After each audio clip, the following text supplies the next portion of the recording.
Hi everyone! For today's video, magluluto nga ako ng pritong galunggong at nilagang talbos ng kamote at okra. Dahil dadalawa lang naman kami ni Mami, konti lang tong lulutuin ko at kailangan na rin ng healthy foods dahil puro pork na lang kami.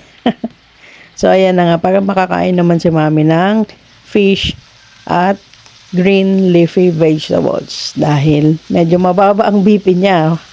So, nilutuan ko siya ng ganito. Oh, 'di ba? Pinakuluan ko lang yung talbos ng kamote, guys. Nilagyan ko ng konting salt. 'Yon. And then diyan ko na rin pinakuluan yung okra, guys, para isahan kasi dalawa lang naman kami talaga kaya konti lang 'to. Oh. So ano pa? Syempre naggisa ako ng bagoong, guys. Bagoong alamang nga pala ang gusto kong pina-partner dito. Yung iba bagoong isda, goods din 'yun.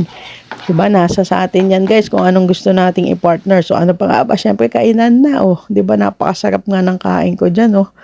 Oh, sasama-samahin ko pa yan para isahan subuan. Minsan talaga, masarap yung ganito lang. Simpleng ulam lang, oh, diba? Oh, alam ko na, hinahanap nyo kung gaano kalaki ang mga subo ko. Eh, makikita nyo naman, oh, kung gaano karami yung kinukuha ko, guys. Oh, patong-patong pa, di ba? Oh, eto na nga, pagbibigyan ko na kayo. Oh, ayun, ng pinakamalaking subo dahil masarap na naman ang kain ko. Bye-bye. Thank you for watching, guys.